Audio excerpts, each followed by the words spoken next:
everyone, it's Rory at Clodden Painting Studio.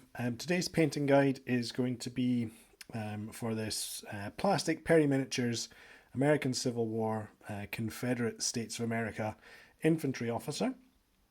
A couple of months back I did an officer in Union colours, and we'll look at Confederate colours today. Once again, I've got some paints from Wargames Foundry. They do an American Civil War paint set, as well as individual paints. So I have some triads, a shade, a mid-tone and a light. And I'm starting off with Confederate grey, which is a fairly blue grey, and I've got the shade tone. I'll do that for his trousers.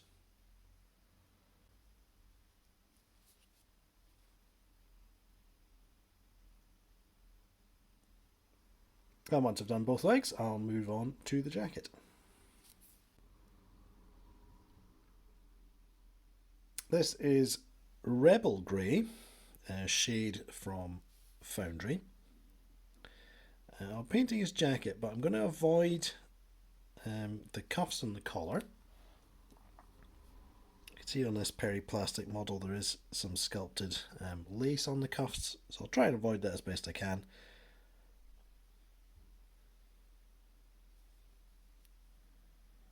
And this grey is a more slate grey than that on the trousers. So by having a couple of different greys on the model, it just helps break up, add a bit more interest, break up the colour, add a bit more interest, and also reflects that uniforms might have come from different mills, different areas, and different parts of the uniform might have been worn for longer than others. As with the Union officer, I'm not purely sticking to triads made of Foundry paints, mainly because I don't have all of Foundry's triads. But this is Army Painter Matte Black, and it's going to form the base coat for shoes, holster, belts, peak of the cap, and I will do a base coat on the pistol and scabbard as well. The base colour for the triad for my skin is tanned flesh from the Army Painter.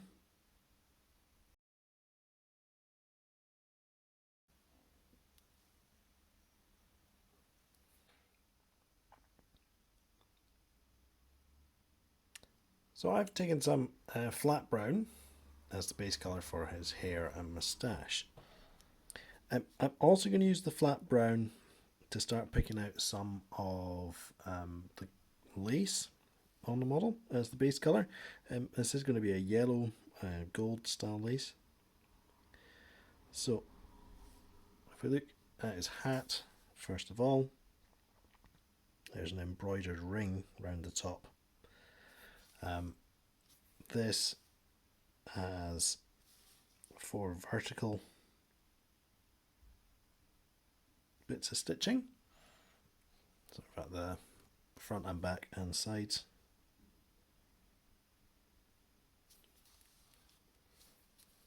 We'll fill this in later. But there's also quite elaborate lace on the sleeves just above the cuff.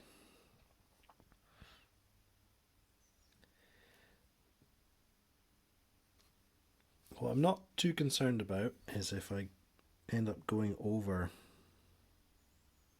the lines, because the brown is actually going to act as the recessed shade on this.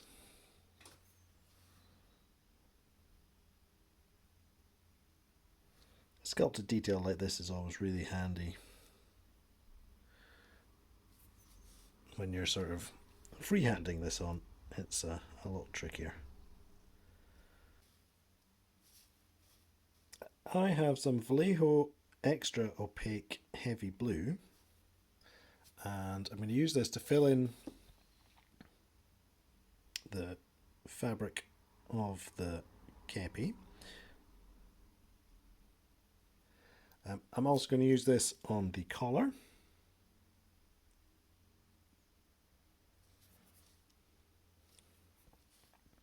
The cuff.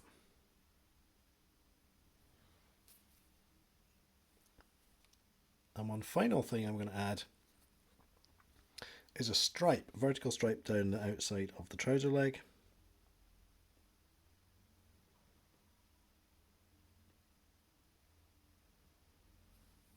I'll do one on the other leg and fill in the rest of the blue.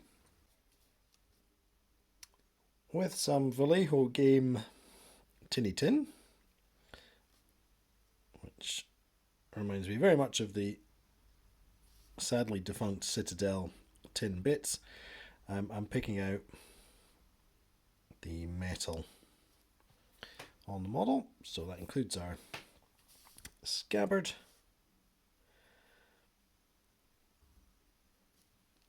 pistol, buttons and belt buckle.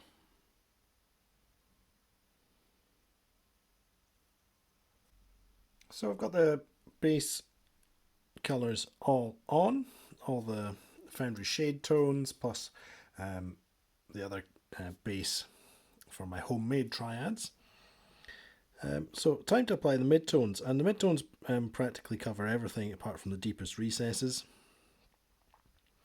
So Confederate grey from Foundry to apply to the trousers, with the exception of the stripe, of course.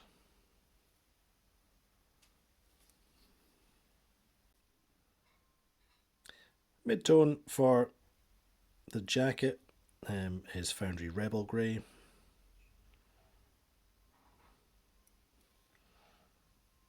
Again, avoiding those recesses,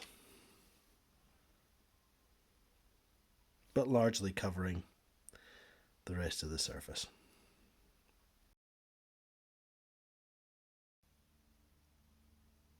Midtone for the black is Vallejo Panzer Race's Dark Rubber.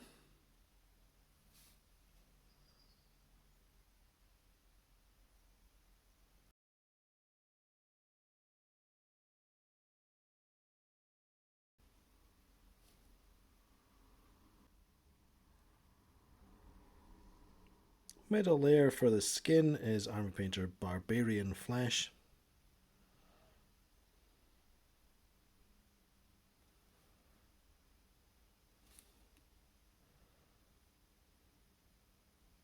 Trying to avoid the gaps between the fingers.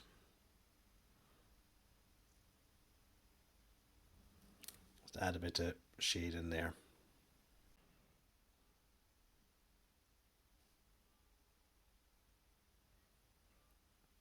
The next step for his hair is to get some Vallejo flat earth.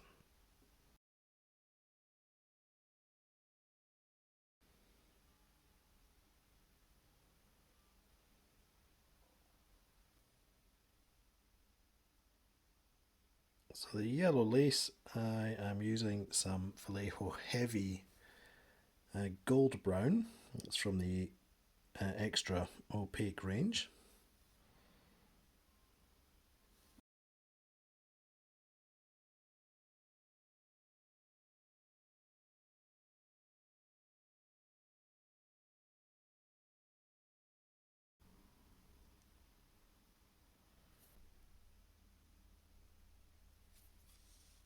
My DIY blue triad, the mid-tone comes from Coat d'Arms. It is High Elf Blue.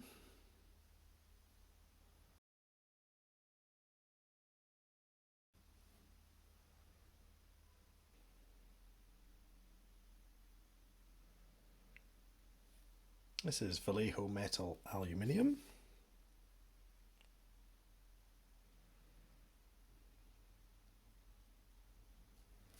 Use this on parts of the scabbard and on the revolver as well, leaving some of the base colour in the recesses.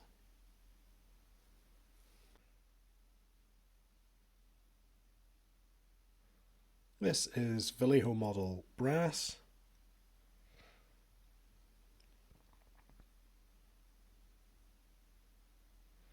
I'm highlighting buttons. I'll also do some parts of the scabbard and hilt of the sword as well.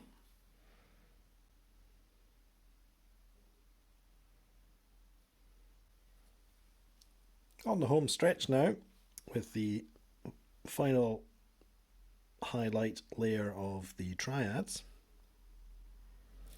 So much more sparing application to the trousers. Very edges of creases are where the light catches.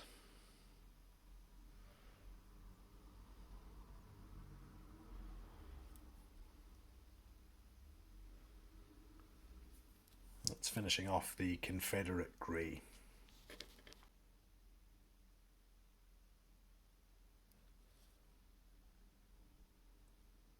The jacket's getting its highlight with the Foundry Rebel Grey light.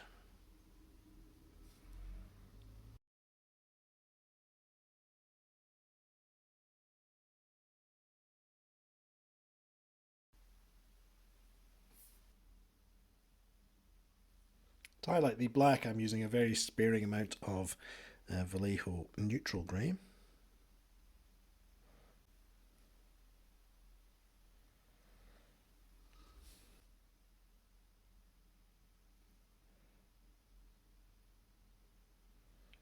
This is Corpse Pale from the Army Painter. Applying a few dots for the final skin highlight.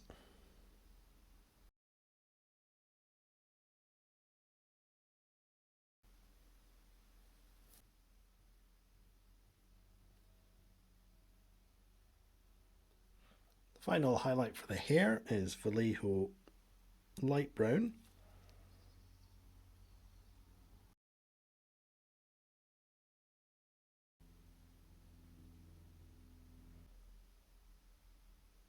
Some dots with Vallejo model flat yellow.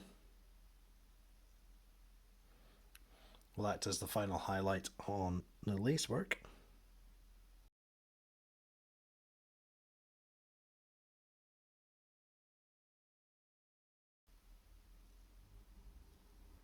My blue highlight colour comes from the Army Painter. This is crystal blue.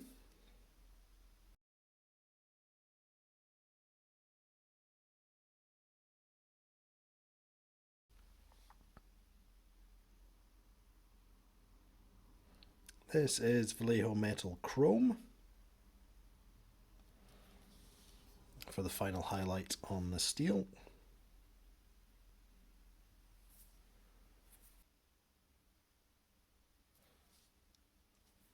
Vallejo Model Gold completes the triads. There's a couple of things I'll come back to, such as doing the eyes and the base. And then I'll present this officer for our final viewing.